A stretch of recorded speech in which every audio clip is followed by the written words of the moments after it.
ओम नमः शिवाय नमः परब्रह्म परमात्मा नमः जगत्तुत्तति सति परया ब्रह्म हरे राय त्रिगुणात्मय सर्वगौतिगामि दर्शय दत्तात्रेय नमसंतिनि सिद्धि गुरु कुरु कुरु कुरु स्वाहा कुरु कुरु కొండ దేవత అంబ పలుకు జగతంబ పలుకు సమ్మక్క పలుకు సారలమ్మ పలుకు వన దేవత పలుకు జై సమ్మక్కాయ నమః జై వనదుర్గాయ నమః ప్రజలందరికీ నమస్కారము। ఈ 12 రాసులు జూన్ మాసం 12 రాసులు ఎలా ఉన్నాయి, వాళ్ళ స్థితిగతులు ఎలా ఉన్నాయి, వాళ్ళ యోగ నక్షత్రం ఎలా ఉంది, వాళ్ళ జాతక బలం ఎలా ఉందో అనేది చెప్పబోతున్నాం। ఓం నమః శివాయ। ఓం నమః శివాయ నమః।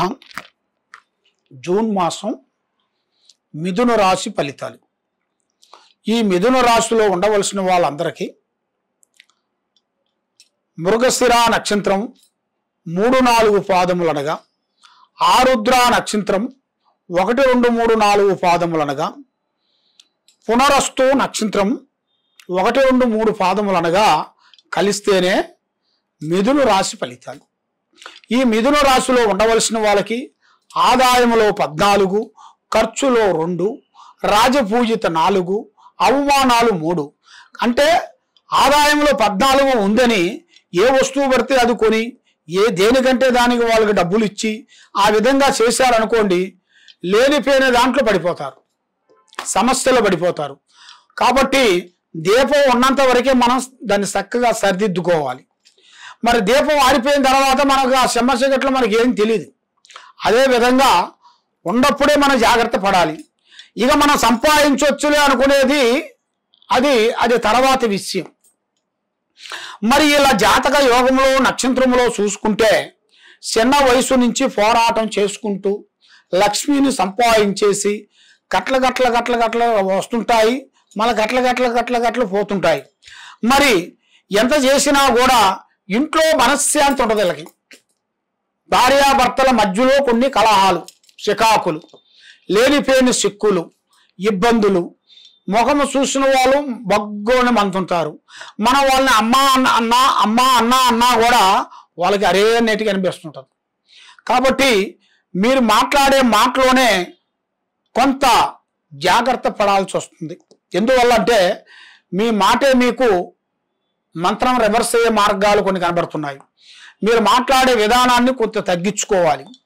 తర్వాత మీరు డబ్బు విశేషాల్లో చాలా జాగ్రత్తగా ఉండాలి। బంధుమిత్రులతో చాలా వరకు జాగ్రత్త పడాలి। మరి ఎవరు పడితే వాళ్ళని నమ్మకూడదు, ఎవరు పడితే వాళ్ళకి అప్పు ఇవ్వకూడదు। మరి అప్పు కానీ ఇచ్చారా అంటే మళ్ళీ తిరిగి రావిగా, మీ పని అధోగతి, ఆ విధంగా కనబడుతుంది।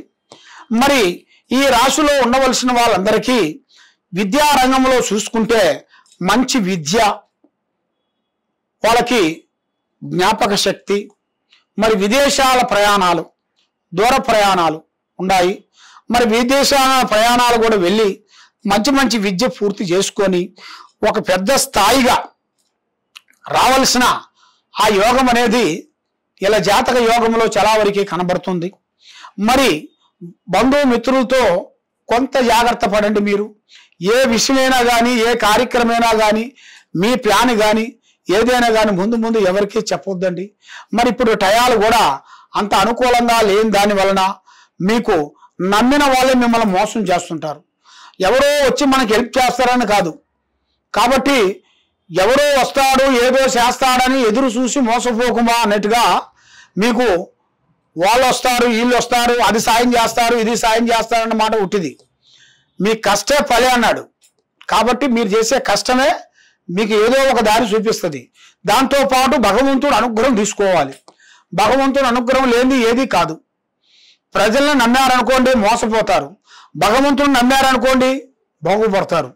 మరి ఆ విధంగా కొన్ని కనబడుతున్నాయి। కాబట్టి మరి ఏ కార్యక్రమైనా కానీ, ఏ పనైనా కానీ పెద్దవాళ్ళని గౌరవించండి, వృద్ధుల్ని గౌరవించండి, పెద్దవాళ్ళ ఆశీర్వాదం తీసుకోండి। మీకు ఎలాంటి సమస్య ఉన్నా, ఎలాంటి బాధ ఉన్నా కూడా ఈ కింద ఉండాల్సిన నెంబర్కి మాకు ఒక్కసారి సంప్రదించినట్టుగైతే మీ పేరుని బట్టి, మీ సమయాన్ని బట్టి, మీ యోగాన్ని బట్టి ఎలా ఉంది ఏమిటి అనేది జరిగింది, జరగాల్సింది కుటుంబాన్ని బట్టి మేము చూసి అన్ని విషయాలు చెప్పగలుగుతాము। కాబట్టి ఏ సమస్యకైనా ఒక పరిష్కారం దొరుకుతుంది మన దగ్గర। కాబట్టి ఆ పరిష్కారం మనకి కావాలంటే మీరు తప్పకుండా మమ్మల్ని సంప్రదించండి। సర్వే జనా సుఖినో భవంతు. ఓం నమః శివాయ నమః.